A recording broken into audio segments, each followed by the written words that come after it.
poco de diversión, paseos, emoción. Incluso, dice, el lugar en el que la expedición selenca acampó todavía sigue siendo fácil de encontrar. Está sembrado con innumerables botellas de cerveza rotas, dando testimonio de la sed que tenían los expedicionarios. Esto fue una expedición alemana. ¿Se esperaría que vivirían té? Pues incluso esto, expediciones, pues venga, cerveza aquí, cerveza allá, y a ver qué encontramos. Pues en estas condiciones, yo no diría que esto es muy fiable, ¿eh? Y no digo que todas fueran así, pero que muchas seguro que sí. Seguimos. Paleoantropólogos. Dice, Darwin nunca vio ningún fósil humano, aunque publicó en 1871 un libro entero sobre la evolución humana. Curioso. Incluso Thomas Huxley, el bulldog de Darwin, tampoco vio nunca los fósiles originales humanos, a pesar de que los describe en su libro de 1863, Man's Place in Nature. Vaya cosas, ¿eh? Esta gente, tanto hablar de evolución humana, y nunca habían visto los fósiles. Al menos los originales. Y ya vimos que las réplicas muchas veces son defectuosas. ¿Cómo se ve esto? Pues yo no lo veo muy bien. Incluso William King nunca vio los fósiles originales, a pesar de que él fue quien los nombró como Homo neanderthalis en 1864 y declaró que representaban una especie diferente de los humanos modernos. Pues toda esta gente y mucha más en este mundillo nunca se dedicaron a ver los fósiles originales ni a estudiarlos. Ellos ya tenían sus teorías, ¿para qué necesitaban las pruebas? Y las pruebas, supuestas pruebas, bueno, ya se iban encontrando y se iban modificando como les convenía. Esto muestra que el concepto de evolución humana no está basada en los fósiles. Incluso, después de ir encontrando fósiles, no importaba. Nosotros ya teníamos la teoría hecha y bueno, si había fósiles bien y si no también. O sea que la evolución era sí o sí, no había otra opción. Seguimos con los paleoantropólogos. Dice, parte de la recompensa es un descubrimiento, y nos gustaría ser reconocidos por eso. En esta ciencia, una de las maneras que tienes de ser reconocido es si encuentras algo nuevo y diferente, que puedas nombrar una especie, especialmente si la especie se identifica con un ancestro nuestro. Claro, aquí está el triunfo de un paleoantropólogo, es encontrar algo nuevo y diferente, incluso nombrar una especie. Claro, aquí ya te reconocen para toda la vida, toda la historia de esta ciencia, serás famoso, saldrás por los medios de comunicación y todo un experto. Esto es el gran premio que quería esta gente obtener. Pues esto tenían que conseguirlo fuera como fuera, ¿eh? Dice, tenemos una pasión para encontrar los fósiles más antiguos, los más completos, los que tengan mayor cerebro, los más enigmáticos. O sea, encontrar la rareza más grande. El gran objetivo de estos señores. Los antropólogos que tratan con fósiles humanos, o sea, los paleoantropólogos, tienden a involucrarse de forma muy emocional con sus huesos. Emociones, siempre por el medio. La tendencia hacia el engrandecimiento de un espécimen raro o único por parte de su descubridor o la persona que realiza la primera descripción científica brota de forma natural del egoísmo humano y es casi inextirpable. Al menos que sea muy experimentado, es propenso a descubrir nuevos rasgos que son parcialmente las creaciones de su propia imaginación concentrada. O sea, ver cosas que no son. Iban saliendo fósiles y se iban describiendo con caracteres, con rasgos que no estaban ahí. Pero que, si tú querías verlo, de alguna manera estaban ahí. Tu imaginación, su imaginación podía más que sus sentidos. Incluso Eugene Dubois dice, el que hablamos, que desenterró algunos de los primeros fósiles de ancestros humanos, como el Pithecanthropus erectus, nos dice que él alcanzó tales extremos, este hombre, Eugene Dubois, que incluían esconder los fósiles debajo del suelo de su comedor. O sea, qué cosas. Fanático, podríamos decir. Tío encontró los huesos, no les quería enseñar a nadie, eran suyos, los escondo, no los enseño. y yo soy el único que los tiene. Pues este fanatismo se veía muchas veces. Vamos a hablar ahora de fósiles humanos. Dice, el número de fósiles obtenidos a día de hoy es difícil de saber. Hasta 1976 podríamos decir que habían 4.000 fósiles aproximadamente. Actualmente quizás existan 7.000 o 8.000, suficientes para tener una idea sobre lo que pudo y no pudo pasar. Bueno, tampoco es que haya muchos fósiles humanos, seguramente hay muchos más por descubrir, u otros que nunca se descubrirán.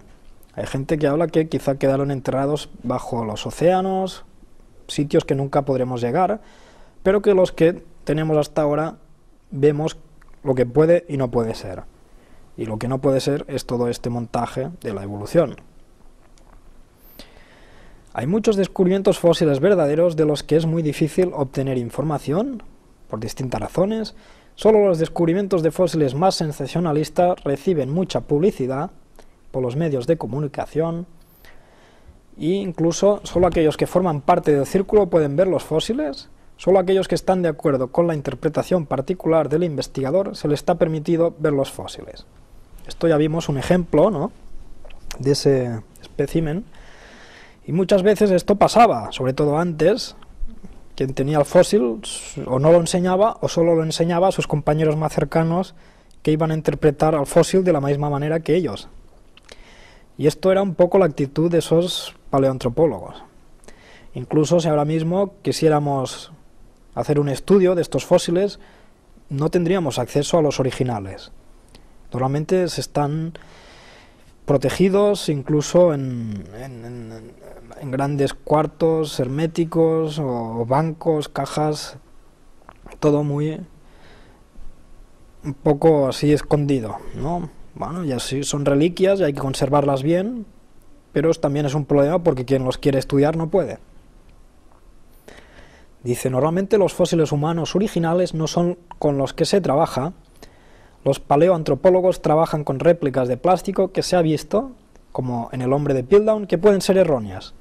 Claro, si a ti te dan una réplica de plástico que es incorrecta, ¿de qué te va a servir estudiar esa réplica de plástico? De nada, porque no es correcta.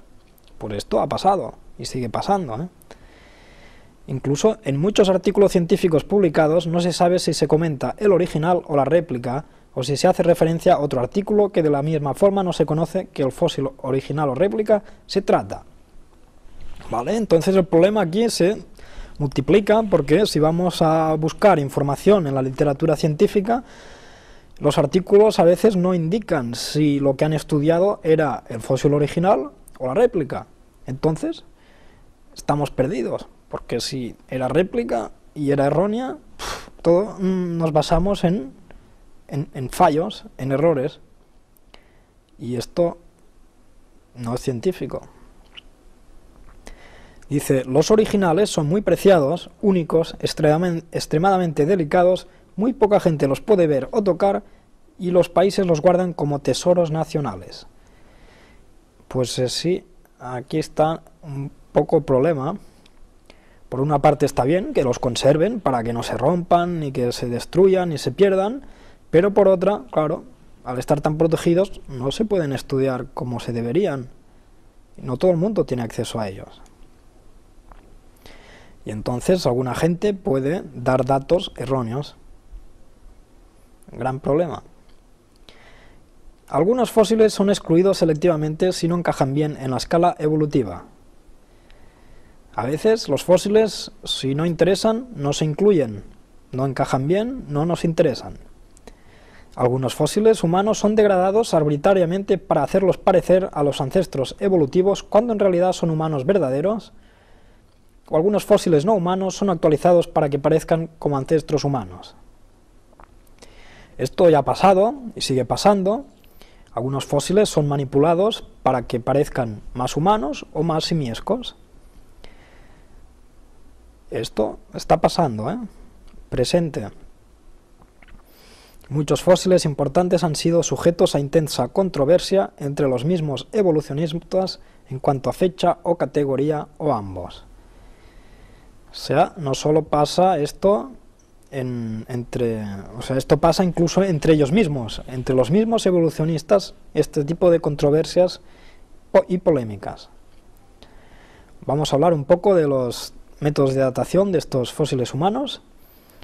Nos dice, el problema con la clasificación de fósiles antes de finales de los 50 es que todavía no existían los métodos de datación absoluta, que de todas maneras ya vimos que tampoco son fiables, pero bueno, antes de los 50 no existían. Entonces, ¿cómo se databan esos fósiles? Pues usando técnicas muy subjetivas. Dice, muchos de los descubrimientos fósiles que se hicieron en la primera mitad del siglo XX y que dieron pie a la teoría de la evolución fueron tratados de manera muy dudosa. Muy dudosa, ¿eh? Los métodos que se usaban antes, algunos ya los hablamos, relativos, comparación, mineralización, interpretación de la fauna y flora de alrededor. De usarse, la datación absoluta eran muy subjetivos, ¿no? Ya lo hemos dicho, muy difícil de datar, pero ellos lo hacían como si ya fuera algo normal y muy científico, pero no lo era. Más bien eran invenciones suyas. Y muchas veces, ¿no?, que la gente se pregunta, ¿no?, esto de los métodos de datación, cómo funciona, y aquí nos dan una respuesta que muchos usan, muchos evolucionistas, dicen, confíen en nosotros, sabemos la edad de los fósiles, tenemos métodos para hacerlo, somos profesionales, ¿no? Cuando nos dicen esto, muchos ya se quedan como, vale, muy bien, ellos ya lo saben hacerlo, pues me los voy a creer. Pues no es así, no es así. Hay que ver qué es lo que hacen, y ya lo vimos en la segunda parte de estas conferencias, y vimos que todo esto está basado en suposiciones. Dice, diferentes excusas son usadas para que los fósiles sean datados dependiendo de qué fecha interesa más al paleoantropólogo. Vale, aquí tenemos varias excusas, podríamos decir así de alguna manera, que ellos usan para decir que la datación se ha cambiado, o no es la que decían, o es otra.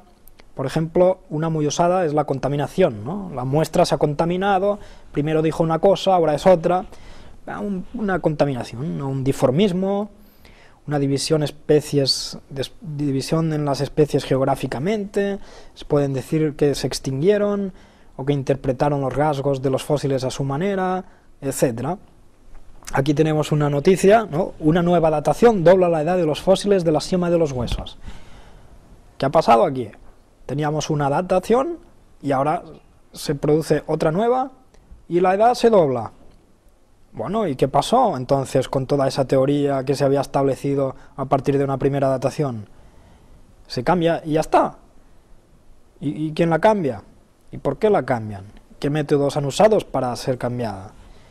Bueno, pues esto pasa bastante a menudo, sobre todo, bueno, lo hacen porque les interesa cambiar las edades, mover una especie más antepasada a otra más moderna, ir cambiando las cosas para intentar que encajen de lo mejor posible en su concepto evolucionista, ¿no? Entonces, yo me preguntaría, ¿no deberían datarse de nuevo todos los fósiles existentes con los métodos más actuales y modernos para conocer con más precisión su antigüedad? Al menos de acuerdo con el pensamiento evolucionista. No, si ahora ellos dicen que tienen sistemas y mecanismos de datación mucho más fiables, pues que se pongan a datar a todos los fósiles desde el principio, ¿no? ¿No sería lo más normal?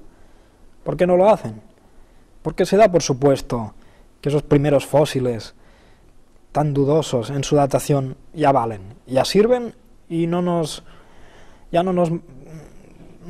malgastemos más tiempo en averiguar si eran esa datación o era otra. ¿Por qué no lo hacen de nuevo todo?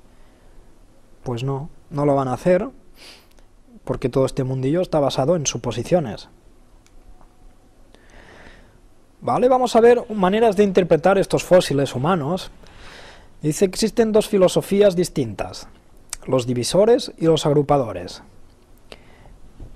Un poco un resumen, diríamos que los divisores, dice, un divisor le daría dos fósiles parecidos los nombres distintos y un agrupador agruparía dos fósiles bajo un solo nombre.